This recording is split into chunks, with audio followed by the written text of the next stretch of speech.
Hey folks, this is Shantron here, and welcome to my corner of the internet. Today we're gonna be taking a look at the hard version of the Auntie Ethel fight, where she gets to bring the masks into the fight with her. This is for the Untouchable challenge. I'm playing solo, except for some camp buffs, and I'm not allowed to take any real points of damage.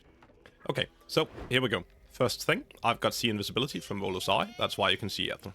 Outside the door, I've got some Mephit wait. They can't sneak, so they are outside. I've got some caustic bulbs placed all over the place, so that I can deal with Auntie Ethel's clones. Which, it turns out, I probably didn't have to do, but more about that later. We have the Potion of Healing to start combat. Because we break it, and that is what, breaking stealth is what enters combat, we won't actually have used our action. I explained that in the bullet fight, I think. And I'm gonna skip the cutscene here, just so you don't have to watch that. You basically saw it already earlier. Okay, so, here we go. We have the Mephits outside. They're going to be flying in up near the archers to join the fight.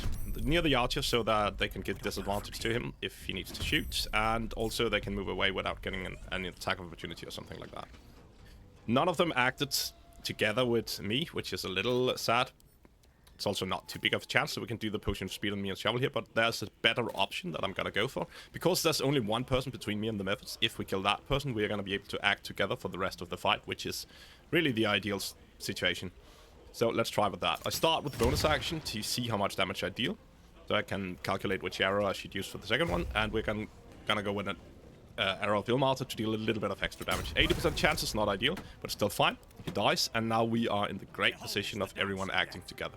Shovel not yet, of course, but she will be soon. She has Elixir of Vigilance, so she should be able to roll high enough initiative to basically make certain that she's gonna be acting with us. I move these guys into the triangle to set up the potion of speed of all of them.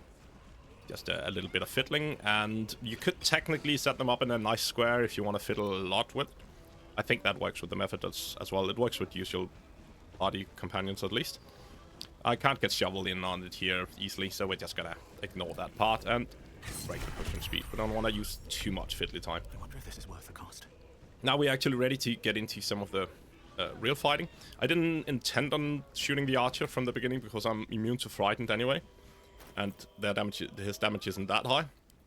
But we did that already, so that's fine. Breaking off a spike bulb here for later, and then the Mephits are gonna be dealing with the other masks. This one over here is a melee fighter, and if we can slow them down enough, we're not gonna have too many problems with that. So we're just gonna do the mud breath there. If we get muddy, of course, it's nice, but it's not too relevant. Up here, we are more interested in the actual muddy effect, so we could get advantage, and we're lucky and get it. Moving the Mephit up there, and 94% chance to hit, and even a critical hit there. Downing her in one blow was not expected, but it's of course welcome. So much for peace. Bring down the spike bulb now, so that we can go ham on Auntie Ethel. Breaking the spike bulb with the Helios spores now gives her bleeding. And because of Blessing of Bual, which I have now, I've got advantage on her while she's bleeding. We silence her with the Sussur Dagger, so that she cannot summon clones right away. And then I contemplate whether I should back away and take a better shot, or just do another melee attack. And another melee attack is probably better, because we don't want to risk her attack of opportunity. Damage is not great at this point. Get shovel into melee, so that she might get an attack of opportunity in a second. Don't want to move the Mephits down there, because there's a chance that the mask could get to him. There's one action left, and I want to try and see if I can use that for something good. And they do have some potions of, not potions, bottles of grease here. And if we drop one in the path of the mask, we might be able to make her trip, or just slow her down even more, which is also great. If she trips, she's gonna go prone, which means that she cannot use the retaliation attack that she has, which is very nice, because the Mephits aren't really able to attack her because of that, because it just deals too much damage really for them. They don't have any sort of damage reduction at this point, so now that she's down, this is awesome. I'm considering using the opportunity attack here, but I'm probably only at like 65-ish% chance to hit with a melee attack, so I think it's better to go for the bless with my reaction this time. That I do need to use the reaction to do the bless. Can't have one of the pets do it, because it's because of the Whispering Promise Ring. So let's just get the bless on as many as possible here. And of course get the poison renewed, that's fine as well. I walk up there to try and get high ground, but I don't actually get it, so would have been better. We do yet another spike bulb to get advantage once again. This is gonna be a thing on high armor class targets for a little while at least. At least until I get Bless Spores, I think. Advantage is just so nice, especially for the tricky fights like this. So, I don't have the reaction to break it this time, but we can just use one of the pets. Mudsling is a nice ranged attack, and she's now bleeding. And we've got advantage. Just lay some damage into her now. We need to get her low before too long. I'm not using the melee attack anymore because I don't actually want to keep her silenced. I want to be able to talk with her to get the hacks at a point. And now the Mephits do have their actions left to try and lay some damage into this Mask of Vengeance here. I fly it up there to get it away, but it was the wrong direction. I should have flown it to another position. I realize that now and get it a little closer to where I actually want it to go. I want to get it, spread them out so that they're like ready for the clones in the next part. As you can see here, I'm gonna let's just finish off this guy first, right? One shot triggers Bloodlust, means I didn't really use an action on it, and I can still shoot Auntie Ethel for the next one. It also means that one of the Mephits still has an action left, which is quite nice. I still can't get my high ground even though I try, but 96% chances is plenty, to be honest, so that's fine. I move down to melee. I think I want to be able to trigger an attack of opportunity if she moves away, but I forget to click my melee weapon, which is not great. Getting the other Mephit up to the actual position I wanted in for the clones, that should probably spawn like soonish. I think she's gonna spawn them when it's her turn.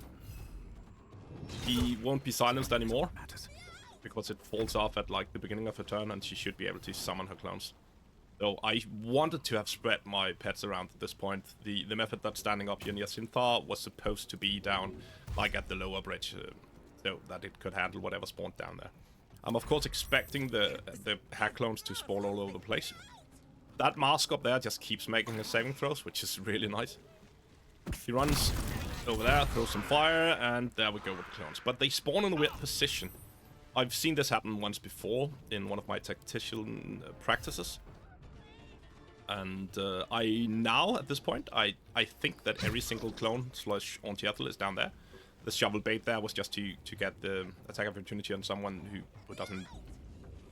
Shovel has resistance, so it doesn't matter too much that she takes a bit of damage. Hitting the blight bulbs, because those are 100% chance to be hit and to deal damage. And Mudsling is great at triggering those. So this is just the best non-magical, non-spell using way I've found of dealing with these clones. You could use void bulbs instead. I think those have a bigger radius, but it also means using void bulbs, and I think those are more powerful for other situations. So might as well save them for that. There's the last one that I hadn't spotted before, and I noticed it, and really try. As you can see, I've sped this up quite a bit because I'm really trying to see if there's any way that I can get an attack in on it to keep it away. All of this is basically for nothing, which I didn't realize at the time. But as you can see up in the initiative order, the clones won't be able to act once they get that turn. So Auntie Ethel will have her next turn, and as long as I can get her low enough now, she's gonna go into her conversation, which just means that the clones really do not matter. And I could have just skipped all of the clone killing that I already did. Moving the spike bulb next to Auntie Ethel. This time we have Caustic Band on the ground, which means that we don't have to use the reaction to break it. Even more annoying that I forgot to turn on the attack opportunity melee weapon before, because that could have been great.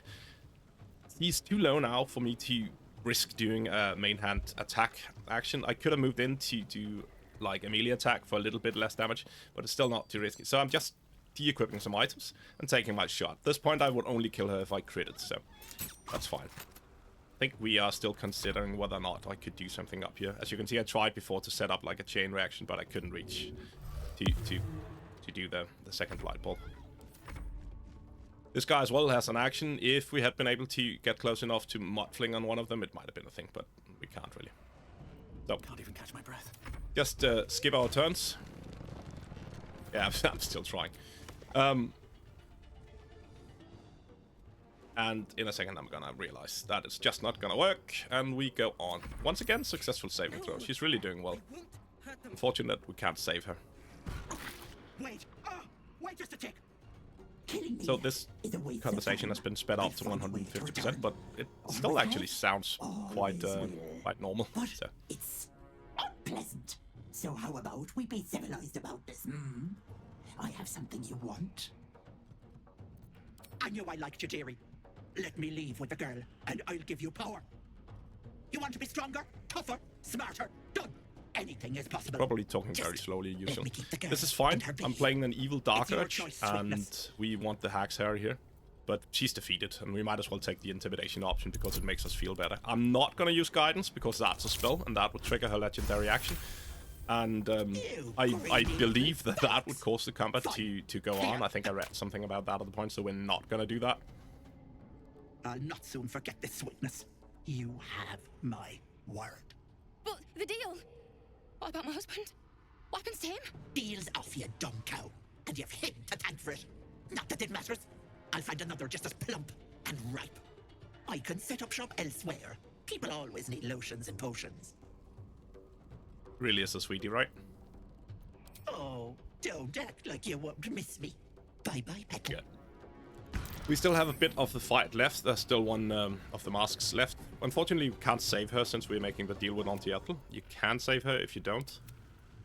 You kill Auntie Ethel instead. I'm choosing the hair here. I had a hard time choosing, I must admit. Before this, obviously. Whether or not I wanted to take Dex or Strength, or maybe even one of the non-physical stats. I went with the Dex one, and it's probably correct, but I might be changing specs later, so it's a little hard. Caustic Brine on Marina here gets her quite low, and I'm a little worried what's gonna happen. So we need to heal her. Luckily, she doesn't have a lot of health, so we can just throw her like a potion of healing, and it should be fine. If it rolls very low, we can just throw another one. This is not gonna use any actions because of the Caustic Brine next to her.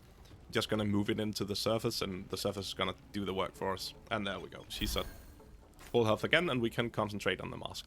Unfortunately, since I don't have enhanced leap or anything ready for this fight, it was a little messy to set up. I could probably still have had it, but you need to stand and wait around for a bit for the scene visibility to actually find Auntie Ethel unless you're lucky. So I didn't. Yeah, and we should be just about ready to do here. I don't play too well in this last part of this. Moving the Mod Mephit in too close for the Mod Breath means that it can't just fly away without an attack opportunity, which is bad.